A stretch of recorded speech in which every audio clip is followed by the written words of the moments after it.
High court के gate के पास 3 दिन से तड़प रहा था गरीब लड़का। जज साहिबा ने जो किया देखकर पूरा कोर्ट रो पड़ा। दोस्तों, यह सच्ची कहानी बिहार की राजधानी पटना की है, जहां के हाई कोर्ट के बाहर हमेशा की तरह आज भी भीड़ लगी हुई थी। काले कोट पहने वकील तेजी से अंदर जा रहे थे। कुछ लोग अपने केस की फाइलें सीने से लगाए खड़े थे, तो कुछ लोग घबराए हुए चेहरे के साथ अपने वकील का इंतजार कर रहे थे। हर तरफ भाग दौड़ थी, शोर था, उम्मीदें थी और बेचैनी भी। लेकिन उसी भीड़ के बीच हाई कोर्ट के बड़े गेट के एक कोने में एक लगभग 22 साल का दुबला पतला युवक, उसके कपड़े मैले और फटे हुए थे, बाल बिखरे हुए थे और चेहरे पर थकान और भूख से पीला पड़ चुका था। उसकी आंखों के नीचे गहरे काले घेरे थे, जैसे कई रातों से ठीक से नींद नहीं आई हो। उसका नाम रवि था। रवि पिछले 3 दिनों से कुछ खा पी नहीं रहा था। हर कुछ मिनट में उसका शरीर कांपने लगता था। वो धीरे धीरे आने जाने वाले लोगों की तरफ उम्मीद भरी नज़रों से देखता और बहुत धीमी आवाज़ में कहता, भैया कुछ खाने को दे दीजिए, बहुत भूख लगी है। लेकिन ज़्यादातर लोग उसकी तरफ देखे बिना ही आगे बढ़ जाते। कुछ लोग उसे देखकर मुंह फेर लेते, तो कुछ ऐसे भी थे जो उसे शक की नज़र से देखते। एक आदमी ने तो चलते चलते गुस्से में कहा, अरे यहाँ कोर्ट के सामने भीख मांग रहे हो, जाओ यहाँ से। यह सुनकर रवि की नज़रें झुक गई। उसने कुछ नहीं कहा, वह बस चुपचाप बैठा रहा। उसके पास अब ताकत ही नहीं बची थी कि वह कहीं और जा सके। कुछ देर बाद हाई कोर्ट का एक सिक्योरिटी गार्ड वहां आया। उसने रवि को देखा और सख्त आवाज़ में बोला, यहाँ क्यों बैठे हो, उठो, यहाँ बैठने की जगह नहीं है। रवि ने धीरे से कहा, साहब थोड़ी देर बैठने दीजिए, बहुत कमज़ोरी लग रही है।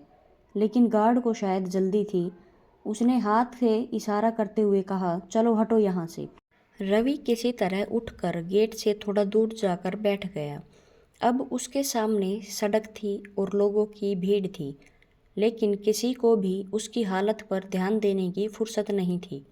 भूख की वजह से उसका सिर चकराने लगा। उसे लग रहा था जैसे दुनिया धीरे धीरे उसके सामने धुंधली होती जा रही है। उसी समय दूर से एक सफ़ेद कार धीरे धीरे हाई कोर्ट के गेट की तरफ बढ़ रही थी। कार के आते ही सिक्योरिटी गार्ड तुरंत सतर्क हो गए, क्योंकि वह कोई आम कार नहीं थी। वह कोर्ट की एक नई जज की कार थी। कार गेट के सामने आकर रुकी। दरवाज़ा खुला और उसमें से एक युवा लड़की बाहर उतरी। लगभग 22 साल की थी। चेहरे पर आत्मविश्वास, आंखों में गंभीरता और चाल में सादगी थी। उसने काला गाउन पहना हुआ था। उसका नाम अनन्या था। इतनी कम उम्र में जज बनना अपने आप में एक बड़ी उपलब्धि थी और पूरे कोर्ट परिसर में उसकी मेहनत और ईमानदारी की चर्चा होती थी। अनन्या कार से उतरकर गेट की तरफ बढ़ने लगी, लेकिन जैसे ही वह गेट के पास पहुंची, तभी अचानक पास से किसी के गिरने की आवाज़ आई। वो आवाज़ रवि की थी। कमज़ोरी और भूख की वजह से उसका शरीर अब जवाब दे चुका था। वो उठने की कोशिश करते करते अचानक ज़मीन पर गिर पड़ा। उसके गिरते ही पास खड़े कुछ लोग पल भर के लिए रुक गए, लेकिन फिर ज़्यादातर लोग अपनी अपनी राह चल पड़े। लेकिन अनन्या के कदम वहीं रुक गए। उसने मुड़कर देखा तो एक दुबला पतला लड़का जमीन पर पड़ा था। उसका चेहरा पीला और आंखें बंद थी। अनन्या तुरंत उसकी ओर बढ़ी। आसपास खड़े लोग हैरानी से यह दृश्य देखने लगे। अनन्या झुककर रवि के पास बैठ गई। उसने धीरे से उसका कंधा हिलाया और कहा, सुनो, क्या हुआ तुम्हें? लेकिन रवि ने कोई जवाब नहीं दिया। उसकी सांसें बहुत धीमे चल रही थी। अनन्या ने तुरंत पास खड़े गार्ड से कहा, जल्दी से पानी लाओ। गार्ड दौड़कर पास की दुकान से पानी लेके आया। अनन्या ने पानी अपने हाथों में लिया और रवि के चेहरे पर हल्के हल्के छींटे मारे। रवि के शरीर में हल्की सी हलचल हुई और उसने धीरे धीरे आंखें खोली। सामने एक जज को अपने पास बैठा देखकर वो घबरा गया। उसने उठने की कोशिश की, लेकिन कमजोरी के कारण फिर से बैठ गया। अनन्या ने शांत आवाज़ में पूछा, क्या हुआ तुम्हें? रवि ने कमज़ोर आवाज़ में कहा, मैडम कुछ नहीं, बस थोड़ा चक्कर आ गया। लेकिन अनन्या को समझ आ गया था कि इस बात कुछ और है। उसने ध्यान से उसके चेहरे को देखा। वह थकान से भरा हुआ था भूख और लाचारी उसके चेहरे पर दिखाई दे रही थी। अनन्या ने धीरे से पूछा, तुमने खाना कब खाया था? रवि ने जवाब दिया, 3 दिन पहले। यह सुनते ही पास खड़े कुछ लोग चौंक गए, लेकिन अनन्या के दिल में जैसे एक तेज चुभन हुई। उसने तुरंत ड्राइवर को कहा कि जल्दी से कुछ खाना लेकर आओ। तभी ड्राइवर बिना देर किए वहां से चला गया। रवि बार बार जमीन की तरफ देखने लगा, जैसे उसे शर्म आ रही हो। उसके हाथ में एक पैकेट था। अनन्या ने वह पैकेट रवि की तरफ बढ़ाया और कहा, लो पहले खाना खाओ। रवि ने कांपते हाथों से धीरे से पैकेट खोला। उसने जल्दी जल्दी खाना शुरू किया। अनन्या चुपचाप बैठकर उसे देख रही थी। उसके मन में कई सवाल उठ रहे थे। यह लड़का कौन है? इतनी कम उम्र में इस हालत में यहाँ कैसे पहुँच गया? उसके परिवार वाले कहाँ हैं? जब रवि ने थोड़ा खाना खा लिया तब अनन्या ने धीरे से पूछा, तुम्हारा नाम क्या है? रवि ने जवाब दिया, जी रवि। तभी अनन्या ने पूछा, यहाँ क्या करने आए हो? रवि कुछ सेकंड के लिए चुप हो गया। उसकी आंखों में अचानक दर्द और यादों का साया उतर आया। ऐसा लग रहा था जैसे उसके अंदर बहुत सारी बातें दबी हुई हैं। अनन्या शांत बैठी उसे देख रही थी। उसके चेहरे पर कोई घबराहट नहीं थी, सिर्फ एक सच्चे इंसान की चिंता थी। कुछ सेकंड बाद रवि धीरे से बोला, मैडम, मैं बिहार के सीतामढ़ी जिले का रहने वाला हूँ। मेरे पिताजी किसान थे। हमारे पास थोड़ी सी ज़मीन थी, उसी से घर चलता था। उसकी आवाज़ कांप रही थी। लेकिन पिछले साल पिताजी बहुत बीमार पड़ गए। इलाज कराने के लिए गांव के साहूकार से कर्ज लिया, पर पिताजी बच नहीं पाए। यह कहते ही रवि रोने लगा। वह कुछ पल के लिए चुप हो गया। अनन्या ने उसे पानी दिया। पानी पीने के बाद वह फिर बोला, मैडम, पिताजी के जाने के बाद सब कुछ बदल गया। साहूकार ने कहा कि अगर पैसे नहीं लौटाए तो ज़मीन ले लेंगे। मेरे पास पैसे कहाँ थे, इसलिए उसने हमारी ज़मीन छीन ली। माँ भी इस सदमे को सह नहीं पाई और कुछ महीनों बाद चल बसी। यह सुनते ही आसपास खड़े लोग चुप हो गए। अनन्या की आंखों में अब नमी आ गई। रवि आगे बोला, घर में कोई नहीं बचा। रिश्तेदारों ने साफ कह दिया कि अब मैं अपना इंतज़ाम खुद करूं, इसलिए मैं काम की तलाश में पटना आया था। उसने ज़मीन की तरफ देखते हुए कहा, सोचा यहाँ कुछ काम मिल जाएगा, कोई मजदूरी ही सही। लेकिन मैडम, मुझे कुछ काम नहीं मिला। पहले कुछ दिन जो पैसे थे उससे खाना पीना हो गया, फिर पैसे ख़त्म हो गए। पिछले 3 दिन से बस पानी पीकर ही जिंदा हूँ। यह कहते ही वह रोने लगा। अनन्या ने महसूस किया कि इस लड़के की कहानी सिर्फ गरीबी की नहीं बल्कि टूट चुकी उम्मीदों की भी है। कुछ पल तक वहाँ खामोशी छाई रही। फिर अनन्या ने धीरे से पूछा, तुम पढ़े लिखे हो? रवि ने सिर उठाकर कहा, जी मैडम, मैंने ग्रेजुएशन किया है। यह सुनकर अनन्या को थोड़ा आश्चर्य हुआ। ग्रेजुएशन? जी, बीए किया है। पिताजी हमेशा कहते थे कि पढ़ाई मत छोड़ना, चाहे कितनी भी मुश्किल क्यों ना आ जाए। अनन्या चुप हो गई। उसे अचानक अपना अतीत याद आ गया। वह भी कभी ऐसे ही संघर्षों से गुजरी थी। उसके पिता एक साधारण शिक्षक थे और घर में कई बार इतनी तंगी आ जाती थी कि 2 वक्त का खाना जुटाना भी मुश्किल हो जाता था।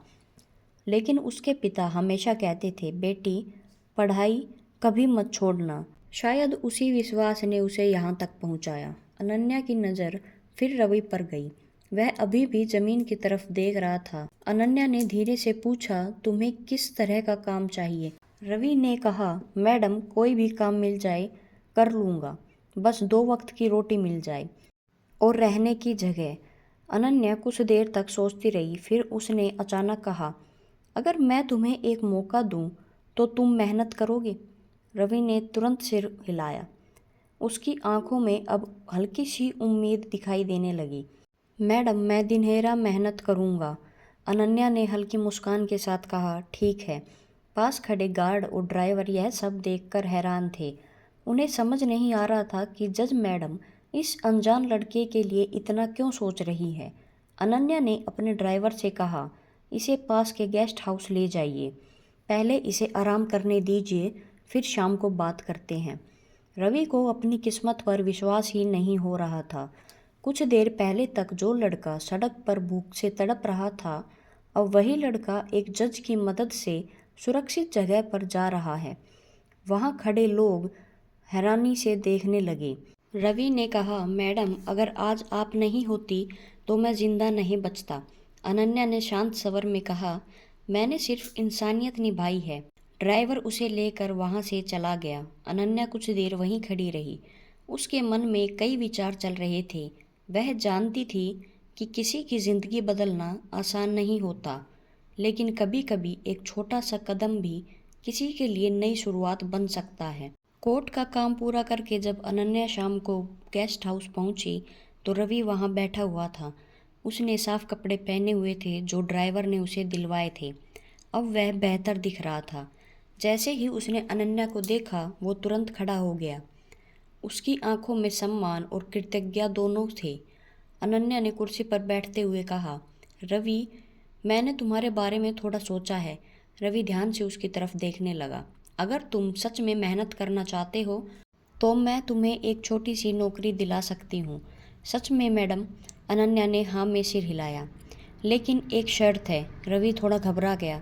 कौन सी शर्त? अनन्या ने कहा, तुम्हें अपनी पढ़ाई भी जारी रखनी होगी। सिर्फ नौकरी करके ज़िंदगी नहीं बदलती, पढ़ाई भी ज़रूरी है।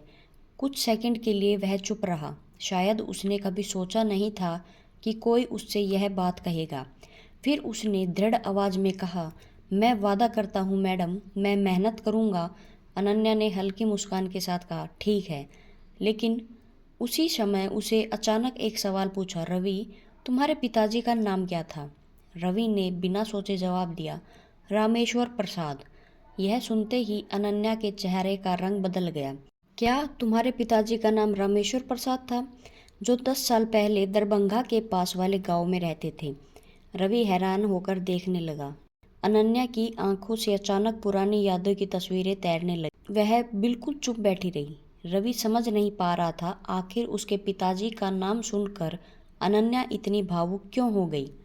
रवि ने धीरे से पूछा, मैडम, आप मेरे पिताजी को कैसे जानती है? अनन्या ने गहरी सांस ली और कहा, तुम्हारे पिताजी सिर्फ तुम्हारे लिए ही नहीं, मेरे लिए भी बहुत खास इंसान थे। रवि हैरानी से उनकी तरफ देखने लगा। आज से लगभग 10 साल पहले की बात है। उस समय मैं बहुत छोटी थी। मेरे पिताजी एक स्कूल में शिक्षक थे। हम लोग बहुत साधारण जिंदगी जीते थे। मेरे पिताजी पर गांव के कुछ प्रभावशाली लोगों ने झूठा आरोप लगा दिया। मामला इतना बढ़ गया कि पुलिस तक पहुंच गया। रवि ध्यान से उसकी बातें सुन रहा था। गांव में धीरे धीरे हमारी बदनामी होने लगी। कोई हमारी मदद करने को तैयार नहीं था। हमारे पास पैसे भी नहीं थे कि वकील की फीस दे सके। उस समय तुम्हारे पिताजी ने हमारी मदद की। अनन्या आगे बोली, तुम्हारे पिताजी उस समय गांव के सबसे ईमानदार और सम्मानित लोगों में से थे। जब उन्हें हमारे बारे में पता चला तो वो सीधे हमारे घर आए। उन्होंने मेरे पिताजी से कहा, चिंता मत कीजिए मास्टर साहब, सच को कोई ज़्यादा दिन दबा नहीं सकता, मैं आपके साथ हूँ। अगर उस समय वह हमारे साथ खड़े नहीं होते तो शायद मेरे पिताजी जेल चले जाते। रवि के गले में जैसे शब्द अटक गए थे। उसे अपने पिताजी की याद आ गई। वही पिताजी जो हमेशा उसे ईमानदारी और इंसानियत का पाठ पढ़ाते थे। अनन्या ने आगे कहा, उस घटना के बाद मेरे पिताजी का नाम साफ हो गया, हमारी इज्जत भी बच गई। उसी दिन मेरे पिताजी ने मुझसे कहा था, बेटी, ज़िंदगी में कभी अगर मौका मिले तो किसी ज़रूरतमंद की मदद ज़रूर करना। कमरे में कुछ पल के लिए खामोशी छा गई। रवि की आंखों से आंसू बह रहे थे। वह धीमी आवाज़ में बोला, मुझे नहीं पता था कि पिताजी ने किसी की इतनी बड़ी मदद की। अनन्या हल्की मुस्कान के साथ बोली, तुम्हारे पिताजी बहुत अच्छे इंसान थे। शायद उसी इंसानियत का असर है कि आज किस्मत ने हमें इस तरह मिलवाया है। कुछ देर बाद अनन्या ने शांत स्वर में कहा, अगर मैं तुम्हारी मदद कर रही हूँ तो यह कोई एहसान नहीं, यह एक इंसानियत का छोटा सा कर्ज है जो तुम्हारे पिताजी ने हमारे परिवार पर किया था। रवि भावुक हो गया। मैडम, आप ऐसा मत कहिए। आपने जो किया है वह मेरे लिए बहुत बड़ा है। तुम्हारे पिताजी ने हमेशा सच्चाई का साथ दिया, अब तुम्हें भी उसी रास्ते पर चलना होगा। रवि ने कहा, मैं वादा करता हूँ। उस दिन के बाद रवि की जिंदगी सच में बदल गई। अनन्या ने उसे कोर्ट के एक ऑफिस में सहायक के तौर पर काम दिलवा दिया। काम छोटा था लेकिन सम्मानजनक था। साथ ही उसने रवि की आगे की पढ़ाई की भी व्यवस्था कर दी। रवि सुबह काम करता और शाम को पढ़ाई करता। धीरे धीरे उसकी जिंदगी पटरी पर आने लगी। अनन्या कभी कभी उससे मिलती और उसकी पढ़ाई के बारे में पूछती। रवि हर बार और ज्यादा मेहनत करने का वादा करता। अब वह रिश्ता सिर्फ मदद करने और धन्यवाद कहने तक सीमित नहीं रहा। उसमें सम्मान था, विश्वास था, एक अजीब सा अपनापन भी था। ऐसे ही कुछ महीने बीत गए। पहले जहां रवि उनसे बहुत झिझक कर बात करता था, अब वह थोड़ा खुलकर बात करने लगा। एक दिन शाम को कोर्ट खत्म होने के बाद अनन्या अपने चैम्बर में बैठी थी। रवि चैम्बर में आया और अनन्या से कहने लगा, मैं वकील बनना चाहता हूँ क्योंकि मैंने देखा है कि इस दुनिया में सबसे ज्यादा जरूरत न्याय की होती है। अनन्या के चेहरे पर गर्व की मुस्कान आ गई। बहुत अच्छा फैसला है। उस दिन के बाद रवि और ज्यादा मेहनत करने लगा। कुछ सालों की कड़ी मेहनत के बाद आखिर वह दिन आ ही गया जब रवि की कानून की पढ़ाई पूरी हो गई। रवि अब वकील बन चुका था। जिस हाई कोर्ट के गेट पर कभी वह भूखा तड़प रहा था, आज उसी हाई कोर्ट में वह वकील की पोशाक में खड़ा है। वह सबसे पहले उस इंसान को धन्यवाद कहना चाहता था जिसने उसकी सबसे ज्यादा मदद की। वह सीधा अनन्या के पास गया और कुछ समय के लिए चुपचाप वहीं खड़ा रहा। आखिरकार तुम वकील बन ही गए, अनन्या ने मुस्कुराते हुए कहा। रवि ने हल्की मुस्कान के साथ जवाब दिया, यह सब आपकी वजह से संभव हुआ है। अनन्या ने सर हिलाकर कहा, नहीं, यह तुम्हारी मेहनत का परिणाम है। रवि ने धीरे से कहा, मैडम, आज मैं आपसे कुछ बात करना चाहता हूँ। अनन्या ने कहा, कहो। इन सालों में मैंने हमेशा आपके अंदर सिर्फ एक जज नहीं बल्कि एक बहुत अच्छा इंसान देखा है। अनन्या शांत होकर उसकी बात सुन रही थी। शायद यह कहना आसान नहीं, लेकिन सच यह है कि मेरे दिल में आपके लिए बहुत सम्मान है और शायद उससे भी ज्यादा। अनन्या चुपचाप उसकी बातें सुन रही थी। अनन्या ने कहा, रवि, साफ साफ शब्दों में कहो, क्या कहना चाहते हो? रवि ने कहा, मैं आपसे शादी करना चाहता हूँ। कमरे में कुछ देर के लिए खामोशी छा गई। अनन्या ने उसकी आंखों में देखा और कुछ पल सोचकर कहा, अगर तुम्हें सच में लगता है कि हम दोनों साथ मिलकर एक अच्छी जिंदगी बना सकते हैं तो मुझे इसमें कोई आपत्ति नहीं है। कुछ महीनों बाद उनकी शादी हो गई। आपको ये कहानी कैसी लगी कमेंट में ज़रूर बताएं।